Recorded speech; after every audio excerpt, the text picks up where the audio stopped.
Vamos então ler a palavra de Deus no Salmo de número 34, versículo 8. Provai e vede que o Senhor é bom. Provai e vede que o Senhor é bom. Bem-aventurado o homem, ou o homem que nele confia. Provai e vede que o Senhor é bom. Bem-aventurado o crente, a crente que nele confia. Em Aracaju, tinha um restaurante que eu sempre quis entrar para comer. É um restaurante que é caro, prato mais barato. Na época era R$180. Você pode falar, mas R$180 é uns euros aqui, né? Mas R$180 para quem ganha em real é dinheiro. E isso eu estou falando desde quando eu estou em Aracaju. 13 anos que eu vivi em Aracaju, era o prato mais barato. E assim, se você vai para um restaurante chique, você não vai sozinho. Bênção, você vai compartilhando. E você não vai sem a sua esposa. Então, você é o mais barato. E ainda quando você vai para o restaurante, você não vai pegar as coisas mais baratas. Isso é o prato. Você ainda vai querer beber um sumozinho. Alguma coisa de interessante. Só que esse restaurante, além de ser caro, ele fazia uma propaganda muito boa. Porque na fachada dele, não era uma imagem, uma foto, era um telão. E mostrava os pratos. Aquele salmão suculento. Já tô vendo, eu estou de jejum, tá? É aquele salmão suculento. No azeite, a fumacinha subindo. E é vídeo, não é foto. Aquela picanha no ponto.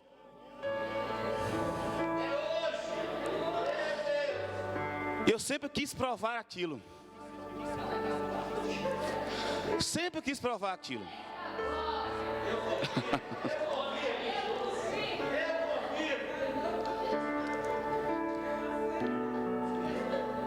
Tá certo. Eu sempre quis provar aquilo. Estou falando daquele restaurante.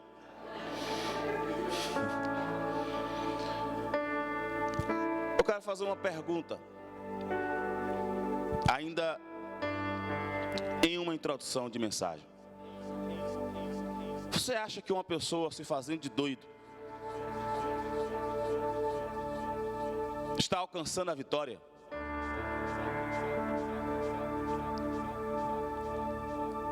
Você acha que uma pessoa babando como doido,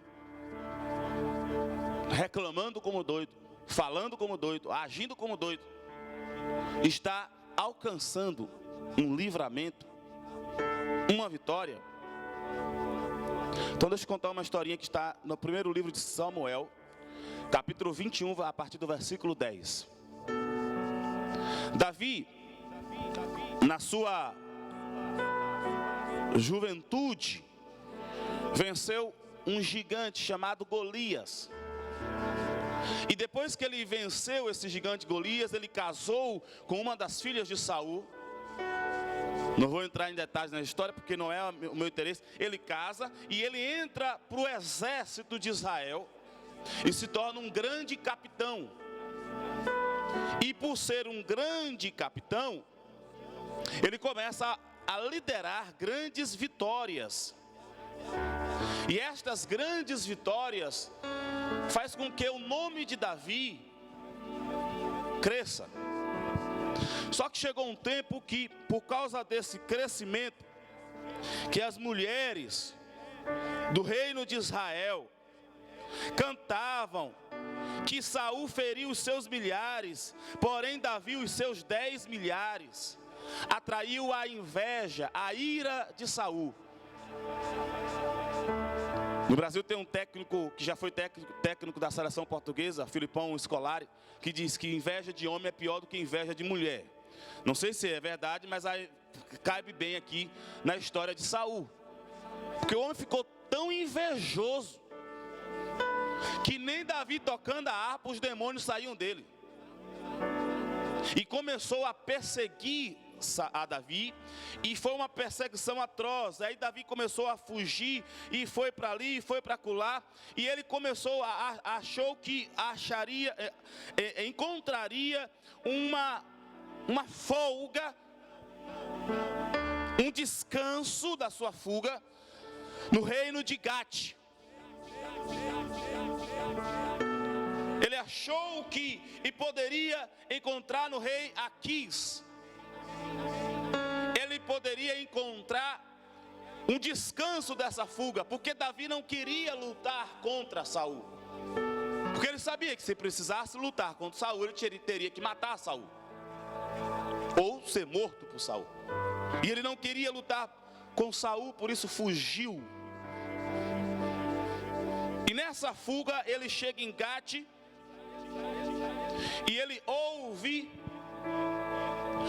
as pessoas do reino de Gate, os soldados, os conselheiros de Aquis, falando: olha, não é esse o que matou 10 milhares, que até no seu próprio reino diz que o seu rei está fazendo grandes coisas, mas ele está fazendo muito mais coisas. Davi olhou essa situação e ele entendeu o seguinte: ele não entendeu que nessa situação eles estavam elogiando Davi, porque não esqueçam que Aquis, também o reino de Gate, eram reinos favoráveis aos filisteus, e quando ele olha aquilo, ele vê como um tom de que vai pegar ele, vai se vingar por causa de Golias. E ele vê-se sem saída, porque aqui ele não está com seus soldados, e numa situação sem saber o que fazer. Se correr o bicho pega, se ficar o bicho vai pegar. Ele está uma saída, quer se fingir de doido. A Bíblia diz que ele começa a espumar pela boca. Eu não sei como é que faz isso. Não sei se na época tinha sabão. Eles usavam o azeite para fazer sabão, para se limpar, mas não sei se dava tempo para ele pegar o sabão, colocar na boca, ou algum elemento para espumar. Davi estava com tanta aflição que fez espumar a boca, fazer babar sua boca, sair baba de sua boca. E para ficar melhor, começou a dizer que começou a praguejar,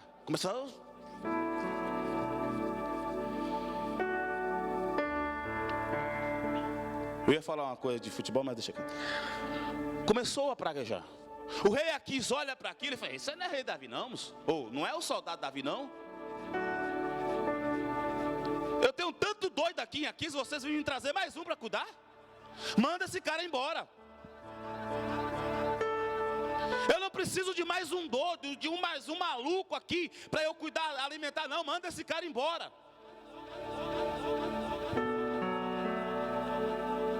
E Davi caiu fora, já sem a perseguição do seu inimigo. Pois bem, é depois dessa vitória que Davi compõe o Salmo 34.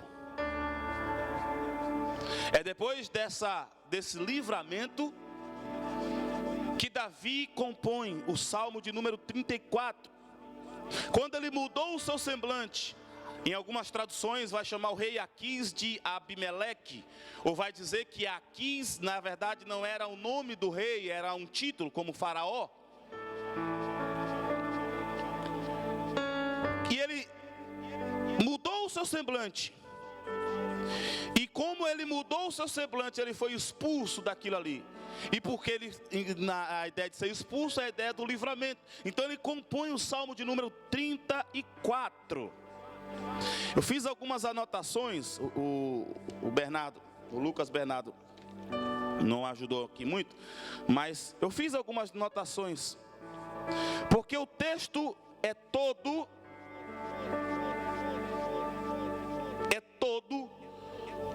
gira todo Os seus versículos, 22 versículos,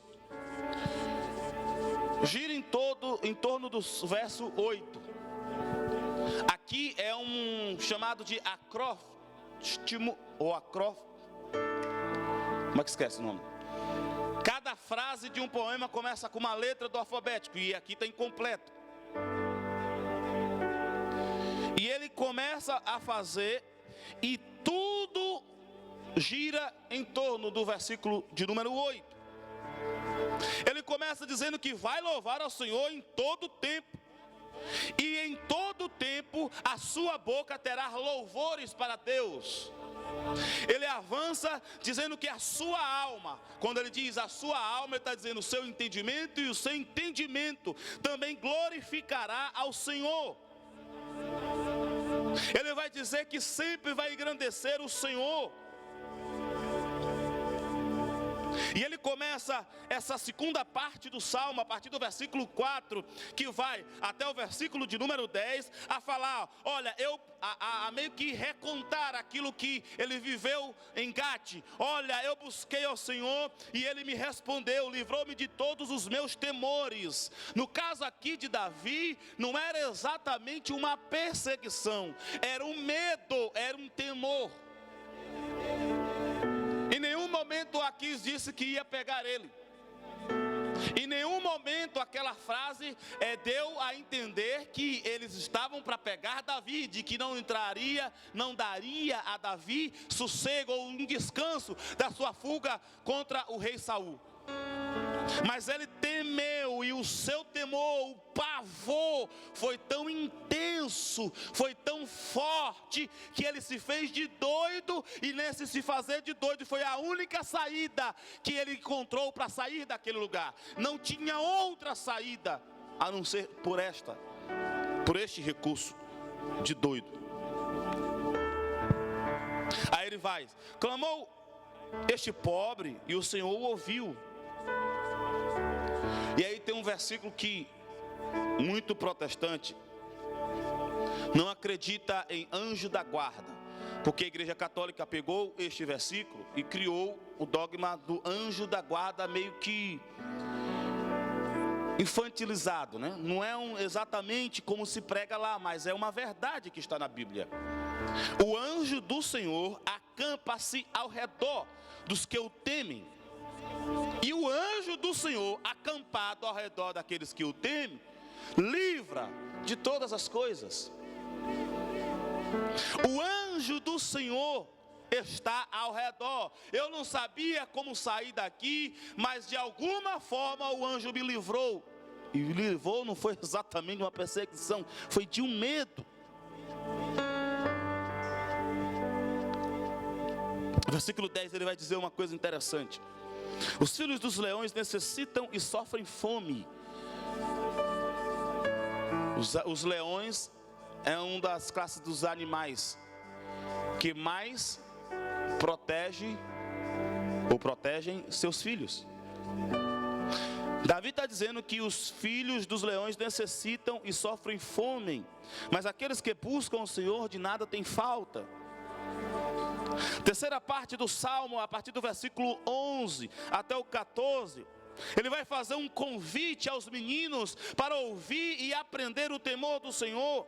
Ele vai mostrar como é que funciona o ambiente do reino de Deus, de proteção do reino de Deus. A partir do versículo 15, ele vai mostrar que o Senhor está sempre vendo as coisas. O Senhor está sempre vendo os justos, o Senhor está sempre vendo os ímpios, e o Senhor está sempre disposto a livrar aqueles que confiam no Senhor. Então temos o versículo 8: provai e vede que o Senhor é bom. Na última terça-feira nós falamos que o Senhor é bom, numa perspectiva de contraste muito forte. Aqui estava demarcado de forma muito forte o juízo de Deus, Deus estava promovendo o juízo contra Nínive. Naum capítulo 1, todo o texto de Naum. O juízo de Deus estava sendo exposto para Nínive. E estava também contrastando com sua bondade. Ou seja, de forma muito clara a gente sabia o que era justiça e o que era a bondade de Deus. E de forma muito clara nós vamos entender desde Naum, desde a mensagem de terça e a mensagem de hoje, que Deus quer que a sua bondade não haja um contraste muito delimitado, muito claro com sua justiça. Nós precisamos entender que a justiça de Deus, que as provações de Deus, que aquilo que Deus nos propõe é sempre baseado na bondade de Deus. A sua bondade é sempre a cor mais forte. Vai ter a justiça, vai ter outros elementos, mas a bondade de Deus vai ser sempre mais forte e vai ser sempre junto, nunca estará separado. A justiça de Deus, a vingança de Deus, o terror de Deus nunca será separado da bondade de Deus. É por isso que nós estamos aqui, é por isso que nós cantamos a Ele, é por isso que sentimos a Ele, porque sempre a sua bondade estará mais visível, mais forte, mais perceptível e mais desfrutada a bondade de Deus. Davi faz uma coisa que nós precisamos fazer com a bondade de Deus, porque a gente sabe que Deus é bom. Então ele faz um convite: provai e vede que o Senhor é bom. São dois convites: provar, e depois que você provar, ver a bondade de Deus. Eu não sei se aqui em Portugal, na linguagem do português daqui de Portugal, esse termo provai, ele tem amplas definições. Lá no Brasil, a primeira coisa quando a gente vem, principalmente nesse tom que está na nossa versão, provai, é a ideia de colocar à prova, demonstrar com argumentos ou mostrar com provas, com flagrantes. O cidadão diz, a promotoria diz: você cometeu um crime. O advogado de defesa vai dizer: prove que o meu cliente cometeu um crime. Ou seja, nós temos de forma muito clara, pelo menos no Brasil, que a ideia de provar é a ideia de colocar, demonstrar de forma argumentativa e com fatos alguma coisa. Só que o termo que foi utilizado para este provai também diz isso, mas ele está muito mais ligado para um outro significado do provai. E não é exatamente de eu ter que demonstrar, de eu ter que argumentar que Deus é bom, de eu ter que ficar dizendo: olha, Deus é bom por isso, por isso, por isso, por isso, por isso. Deus é bom porque faz assim, assim, assim, assim. O que Davi está chamando aqui é um provai de degustar. Desfrute, experimente a bondade de Deus. Creio que alguém está assistindo aqui e está gerando eco. O que Davi está falando? Olha, eu compus esse salmo e eu estou relembrando um elemento que eu vivi, de uma angústia tão esquisita, de um temor tão real, tão forte. E depois que eu passei por todas essas experiências, eu quero que vocês prove, desfrute, deguste, experimente a bondade de Deus. Degustar. Às vezes Naira reclama que quando eu estou bebendo sumo, ou na minha linguagem suco, eu bebo muito rápido. Ela acha que eu estou bebendo rápido, não estou degustando. Ou seja, degustar a bondade de Deus não é só experimentar e desfrutar a bondade de Deus é passar por todas as sensações que o paladar pode te dar. É isso que Davi está falando. Se você estiver comendo uma comida, quanto mais você mastiga, quanto mais você rola a comida por entre sua boca, mais você está degustando daquela comida. Você já viu como é que... Eu esqueci como é que é o nome, o termo profissional de que degusta, de que faz as provas dos vinhos, né? Esse vinho aqui é bom. Sommelier. Obrigado. Ele pega o copinho,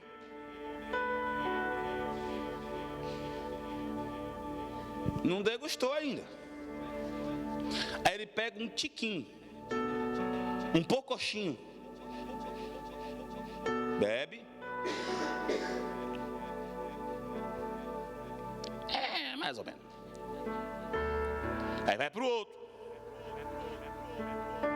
O mesmo processo. Degustar leva-nos à ideia de que ele está pedindo: olha, é preciso deixar que todas as nossas sensações, que todas as nossas motivações experimente a bondade de Deus. Não experimente a bondade de Deus como quem está com fome. Não experimente a bondade de Deus como não ter outra coisa a fazer do que... Ou quando a comida não está lá, essas coisas, e você não quer, está com fome e só tem aquela aí. Nem mastiga. O que Davi está falando? Provai, é a ideia de experimentar de forma degustativa.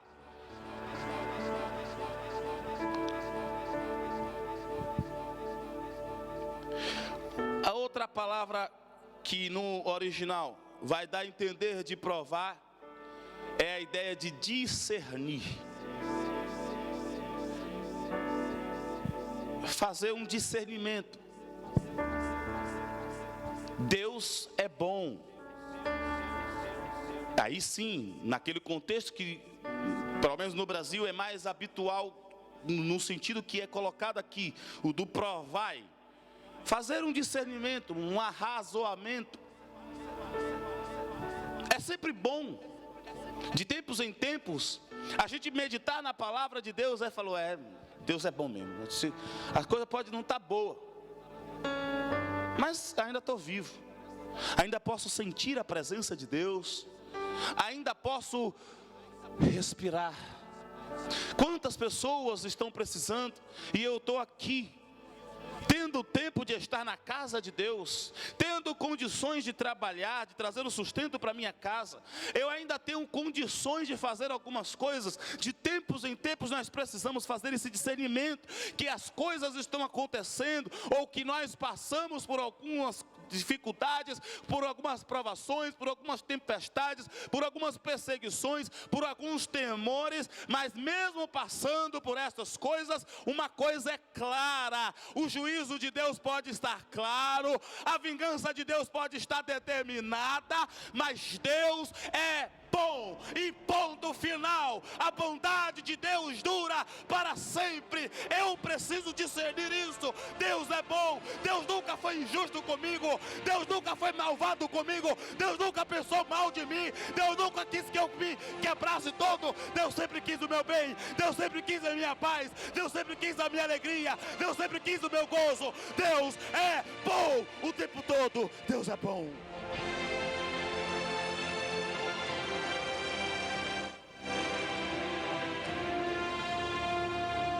Provai e vede que o Senhor é bom. E eu só estou no provai. Degusto. Tem que ter paciência.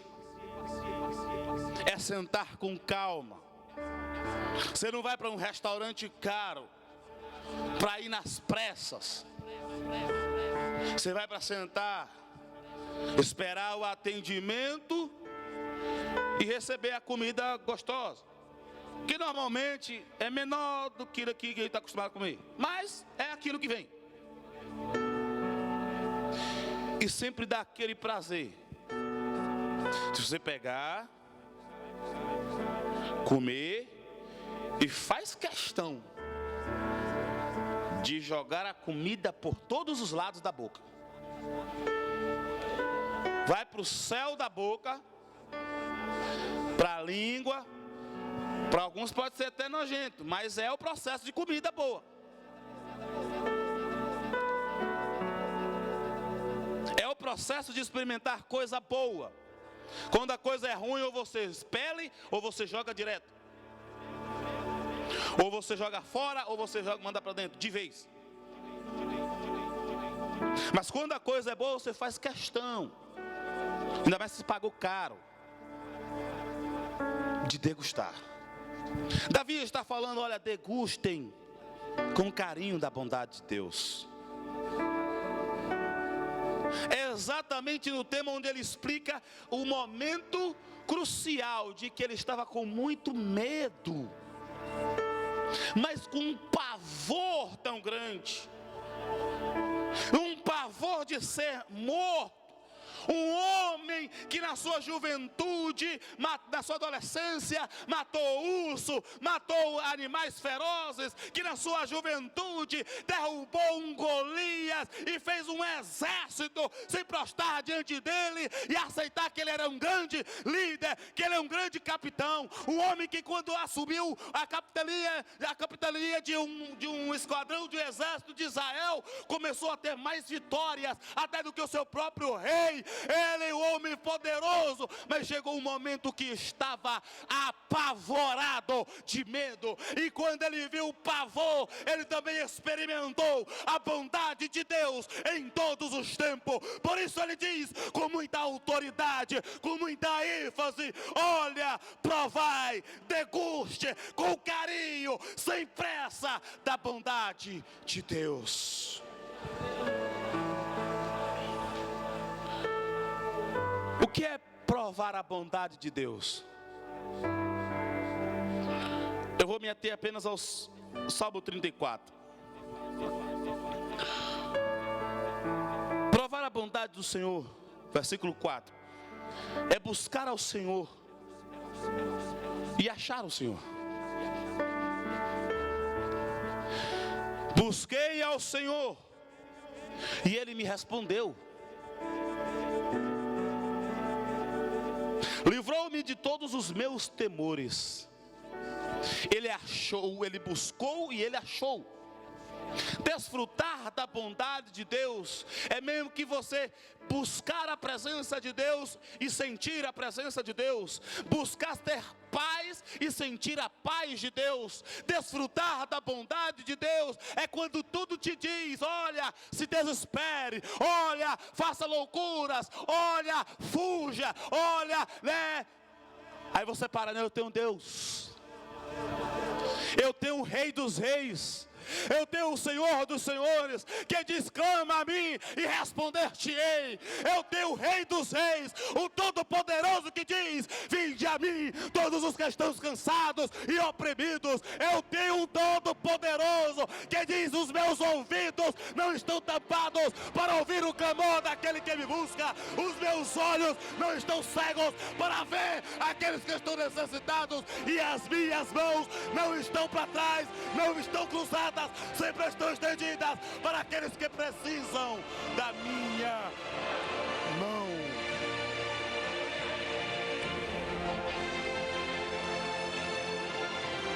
Buscar e achar.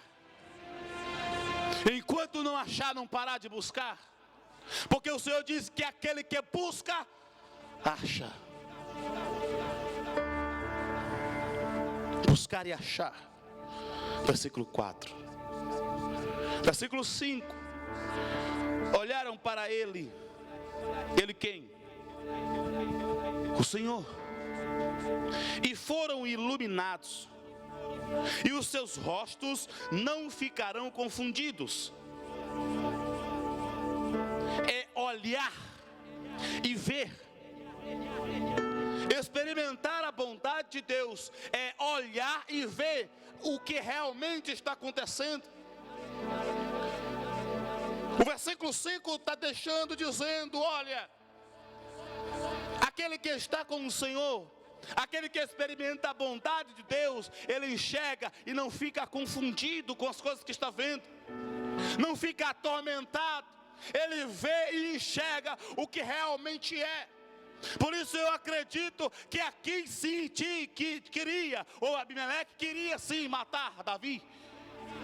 Porque se aquele temor chegou até ele, é porque era a realidade do que ele iria enfrentar. E não esqueçam que ele está correndo de uma guerra, para ter um descanso, para saber pensar como contornaria esta crise. Até aqui, Davi está tentando ter paz com Saul. Provar a bondade de Deus é ver e enxergar, é ver e não ser confundido. E enquanto não for iluminado os olhos, enquanto a percepção não for real, você não sai dali do seu propósito, você não sai ali da sua busca pelas misericórdias de Deus, pela bondade de Deus. A bondade de Deus está à disposição. Mas tem mais, é ter direção. Versículo 5 também: os seus rostos não ficarão confundidos.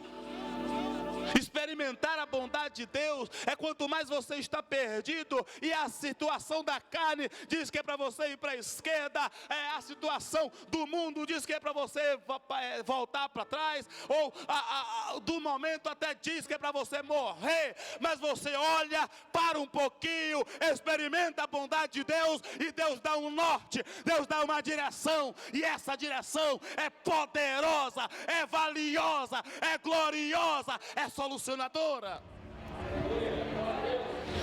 Provar a bondade de Deus é ser ouvido. Verso 6: clamou este pobre e o Senhor o ouviu.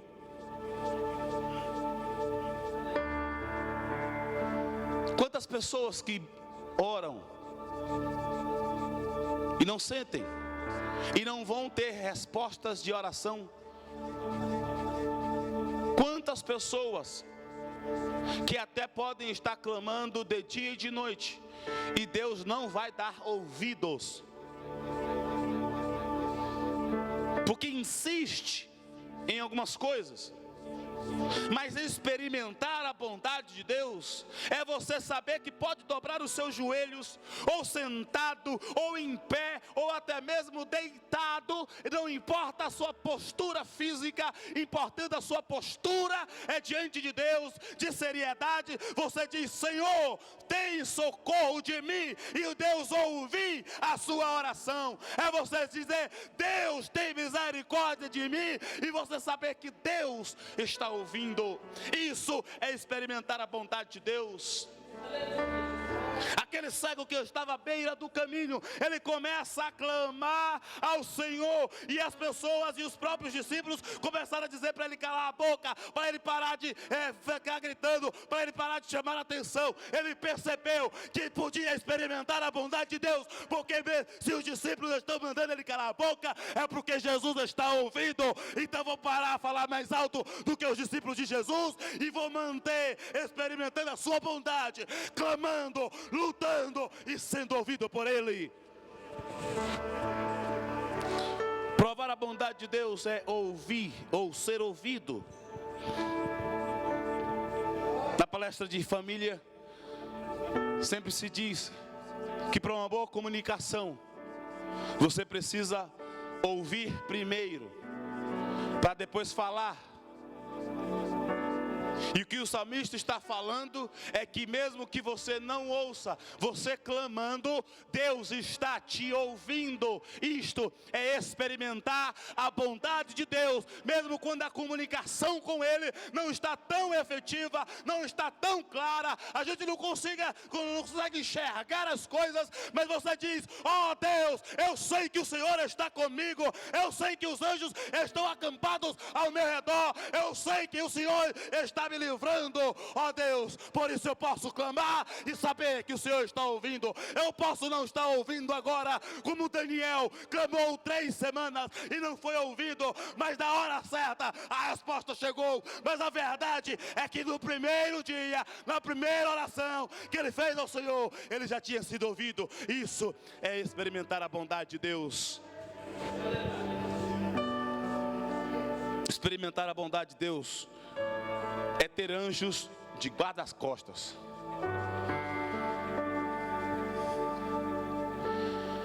Anjos como seu guarda-costas. Anjos como seu guarda-costas. Às vezes eu ia para algumas operações policiais cobrir. E às vezes tinha tiroteio. E o policial aqui que estava acompanhando a imprensa sempre falava: olha, vocês ficam aqui. E ele sempre fazia um jeito de que a gente não se envolvesse na trocação de tiros. Havia ali uma certa proteção. Só que homens são falhos. Por mais que a sua boa vontade seja de proteger, eles são falhos. E não só são falhos, porque eles podem estar no melhor dos seus dias, mas também são limitados. Olha para Davi, guerreiro, já matou, tirou ovelhas da boca de leão, de animais ferozes, de urso, já destruiu um gigante com um badog, já fez coisas extraordinárias. E chegou o momento que ele se sentiu só, limitado. Mas ele experimentou a boa vontade de Deus, porque o anjo do Senhor sempre está acampado. Não é vir de vez em quando, ele está acampado. Ele está guardando com missão específica de proteger. Quer ver como isso funcionou bem? Eu não lembro se foi Elias ou foi Eliseu, creio que Eliseu. Estava no monte e os inimigos começaram a cercar. E o moço do profeta, ele sai e olha os adversários tudo cercando a cidade e na direção deles. E ele fala: ai meu Deus, que nós vamos perecer. E aí foi aquela loucura. Aí o profeta, que já sabia, que já tinha experimentado a boa vontade de Deus, a bondade de Deus, ele pede: Senhor, ajuda esse cidadão também a experimentar a sua bondade. Aí ele abre os olhos, e quando vê, não vê os anjos do Senhor do outro lado, nas costas do adversário. Ele vê os anjos do Senhor e os seus cavalos e cavaleiros ao redor deles. E nessa ocasião não foi só um, foram milhares.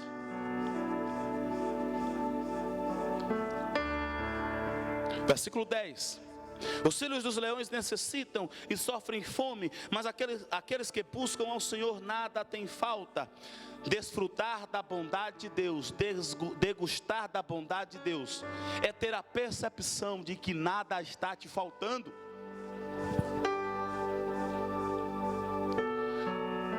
O problema é que às vezes a gente quer do nosso jeito. A gente quer da forma que a gente esperou, da forma que a gente lutou.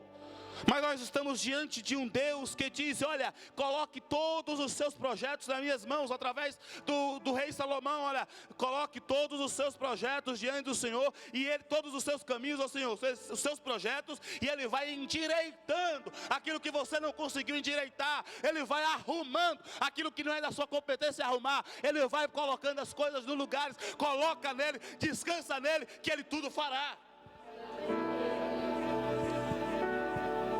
Mas a verdade é que nós não temos falta de nada diante de Deus.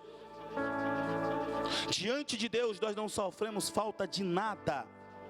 Os leões, animais que mais dão guarda aos seus filhos, que mais buscam alimentar os seus filhos, eles até podem sentir falta de fome, eles até podem sentir alguma dificuldade, mas os que temem ao Senhor, aqueles que adoram a Deus, aqueles que buscam dele, de nada tem falta, tudo tem, porque o Senhor é o nosso pastor e nada nos falta. Louvado seja o nome do Senhor Jesus.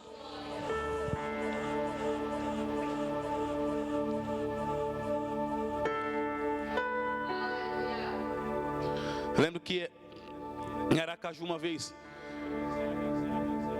por decisão, passei a utilizar o transporte público. Chama coletivo, aqui eu acho que é autobus. O transporte que roda na cidade. E pense no período. Aracaju é uma das cidades mais tranquilas do Brasil. É uma das capitais mais seguras do Brasil. É uma das capitais mais gostosas de se morar do Brasil. Que me perdoem os goianos e os cariocas. E os mineiros. E olha que eu sou baiano. Mas Aracaju foi a melhor cidade das capitais que eu já vi, andei no Brasil. Mas na Aracaju, na época, estava vivendo um surto, não sei se até para ser surto, de assalto a ônibus. E eles iam, compravam armas numa feira chamada Feira do Rato. Às vezes as armas nem funcionavam direito e às vezes eles nem apertavam. O movimento que fazia, a arma atirava. Vocês verem. E foi a época que eu era jornalista policial. É a época que eu ia para a delegacia plantonista e tinha lá uma acusação de violência doméstica, 2 acusações de furto, 30, 40, 50 acusações de assalto a ônibus, a coletivos. E eu achei de andar nos ônibus nesse período. Irmãos, teve uma época que eu sou muito desligado dessas coisas. As pessoas nervosas, eu estou aqui, sentadinho ou em pé, porque a gente sempre dá lugar para né, os mais velhos, as grávidas, os mais necessitados. E está indo. Chegou uma hora que eu senti tanto pavor, que não foi uma, nem foi 2, que eu deixei, que eu sempre trocava de terminal. Não tinha, onde eu morava, não tinha coletivo direto para o meu trabalho, eu tinha que passar por um terminal e depois seguia. E no terminal, eu desistia do coletivo, eu desistia do ônibus. E acredite, pastor Marcos, apostei nos motoboys. Achei mais seguro andar com motoqueiro do que no coletivo. Eu estou falando motoqueiro que faz serviços. Irmãos, sem brincadeira, eu já fui no motoboy que a Avenida Rio de Janeiro é assim, é 2 faixas, mas é 2 faixas que não tem lado para estacionamento, não tem posição para estacionar, e a pista é assim, só cabe o carro. Se o ônibus passar, não dá para ultrapassar ele. E eu já vi, e eu já estava em moto assim, motoqueiro passar entre o ônibus e carro aqui. Não foram poucas as vezes que o sapato chegou na empresa rasgado, porque o motoqueiro passou num para-choque, ou passou entre aquelas frechas dos quebra-molas, e eles não querem passar o quebra-mola, passa aqueles buraquinhos ali, passa a moto ali. Já tive uns prejuízos de sapato. Eu achei mais seguro andar com eles do que andar no coletivo.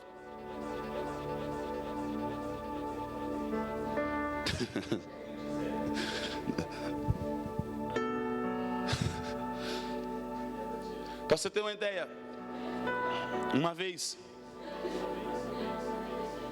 eu fui andando, porque não tinha motor, não ligava e ninguém, estava tudo ocupado. Mas teve uma vez, no dia que eu tive mais terror, porque eu vi os bandidos. Eu já tinha entrevistado os cidadãos. E eles estavam preparados para entrar no coletivo que eu entrei. Que eu ia entrar, de verdade. Que eu ia entrar não, eu entrei. Meu irmão, sabe o que é pavor de te paralisar? Aí de uma hora para outra um grita lá: Jesus tem poder para socorrer. Isso no ônibus. Assembleano, certeza. Aí eu falei para ele: se Jesus tem poder para socorrer do mal, ele tem poder, diz que tem paz para dar. Se é para acontecer, é porque Deus quer que aconteça. Se Deus não quiser que aconteça, não vai acontecer. Eu não tenho lá essas coisas tudo para... O meu celular que eu estou usando aqui não é lá essas coisas todas, essas Coca-Cola todas. Eu não estou com tanto aparamento, não estou nem com mochila que normalmente levava o notebook, não estou com nada. Só com um celular que na verdade não é o que eu utilizo de fato. Não é um dos mais caros. Não estou com meu fone bom. A roupa que eu estou é para ir para campo. Se quiser levar... Aí eu falei: mas Senhor, tem misericórdia de mim então. Aí eu peguei e entrei no ônibus. E os caras entraram. A gente sai do terminal. Isso foi engraçado. Na hora que sai do terminal, eu estou no banco próximo da porta traseira, que é a porta de saída da gente. Porta de entrada. Eu estou próximo e estou vendo o movimento atrás. O irmão já sabe. 20 anos de diaconato, você... Cidadão buzina lá, não sei aonde, eu já estou percebendo.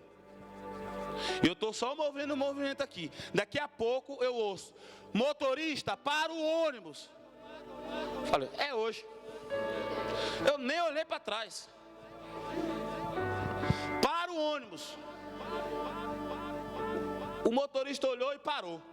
Falei: mas tem que parar, meu filho. Seja mais corajoso, homem. Ser forte. Na verdade, quem tinha gritado para parar o ônibus não foram os assaltantes. Foi alguém, não sei se era policial, se era guarda municipal. Policial não acho que era, porque policial é uma das polícias mais bem pagas do Brasil. Não vai andar de ônibus. Tá lá com a arma apontada e mandou os dois cidadãos descer. E desceu. Mas desceu com uma raiva, mas desceu. E na hora que desceu, o motorista, inteligente. O ônibus fazia isso, fazia um retornozinho, e quando voltou, os caras jogando pedra na gente. O que é que eu aprendo com isso, irmãos? Deus sempre é bom. Nós podemos ser assaltados. Nós estamos aí. Nós podemos sofrer as intempéries da vida, as dificuldades de todos os seres humanos. Mas o que o salmista está falando nesta noite, nesta manhã para nós: provai a bondade de Deus. Prove a bondade de Deus. Deus sempre está disposto para mostrar o teu poder, para mostrar a sua graça, para mostrar a sua bênção, para mostrar a sua proteção. Deus está sempre disposto. Então como é que eu vou desfrutar dessa bênção? Como é que eu vou desfrutar, degustar da bondade de Deus? Porque naquele ônibus eu senti a bondade de Deus sobre as nossas vidas. Eu vi a proteção de Deus sobre as nossas vidas. Eu vi Deus trabalhando. Eu vi Deus acalmar o meu coração. Eu vi os medos irem embora. Naquele dia eu vi Deus trabalhar. Isso é desgustar da bondade de Deus. Primeira coisa que nós precisamos fazer para degustar a vontade de Deus é começar a temer a Deus. E é temer, não é ter medo de Deus, é ter prazer em Deus, mas respeitar profundamente em Deus. Nós não somos nada, nós não podemos nada, nós não temos nada. Deus pode tudo, Deus tem todas as coisas e Deus sabe de tudo.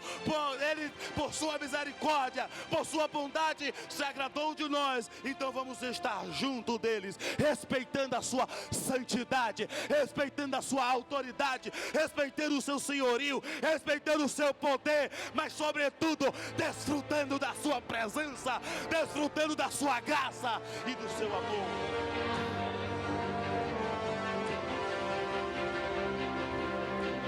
Aí ele fala, versículo 11: vinde, meninos, ouve-me, porque eu vou ensinar a vocês o temor do Senhor, e é o temor do Senhor que vai nos fazer desfrutar, degustar da bondade de Deus. Versículo 13 vai dizer: guarda a tua língua do mal e os teus lábios de falarem enganosamente. Nossa língua, ela tem uma pimentinha. Os nossos ouvidos, ela tem uma coceirinha.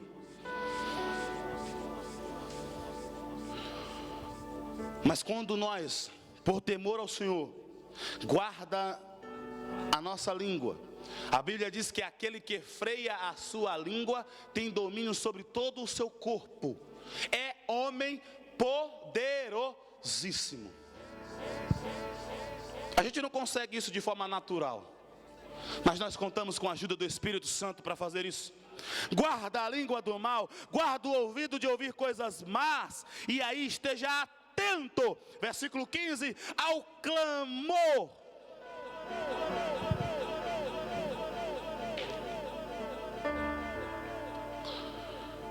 Temer ao Senhor, guardar a língua do mal. E aí versículo 14, faze o bem, procura a paz e segue-a. Você pode ficar em pé nessa hora.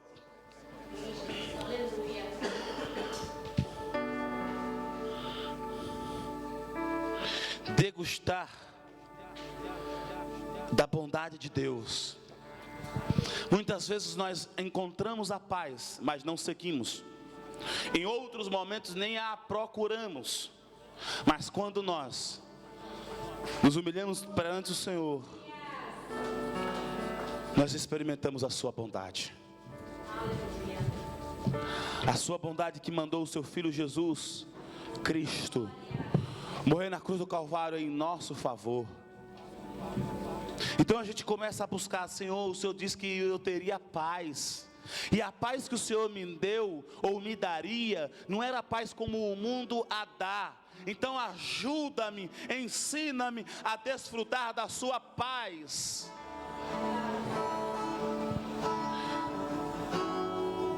Encontrou? Segue.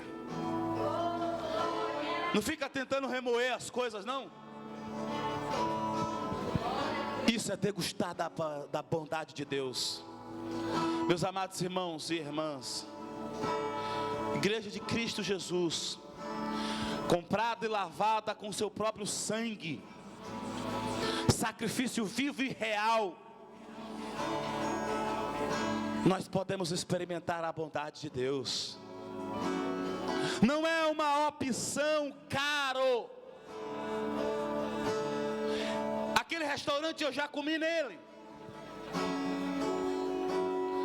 Uma empresa de construção pagou uma série de jornalistas para estar comendo lá nele. E você sabe quanto foi o prato que eu comi? Quase R$300. Sem saber, né? Que eu não saio porque restaurante rico, né? Tem um pessoal que sabe, não tem o preço do lado. Você tem lá só as opções. Então eu fui na opção que eu gosto. E eu não paguei um centavo. Foi bom. Mas só ilustra aquilo que eu já experimentei, aquilo que nós já experimentamos e estamos experimentando nesta manhã, que é muito mais rico e mais forte, que é real e poderoso. que é animador e revelador, que faz com que a gente tenha a direção certa, que faz com que a gente tenha paz e alegria, gozo na alma e nos nossos corações e em nossos semblantes. A bondade de Deus poderosamente nas nossas vidas. Provai e vede que o Senhor é bom. É uma verdade incontestável, é uma verdade insofismável, é uma verdade que não pode ser destruída, é uma verdade que não pode ser anulada, é uma verdade que ninguém vai opor-se, é uma verdade que estende-se de gerações a gerações. A bondade de Deus, a bondade de Deus. Deus é bom, Deus é bom, Deus é bom, Deus é bom, e Ele quer que a gente prove da sua bondade.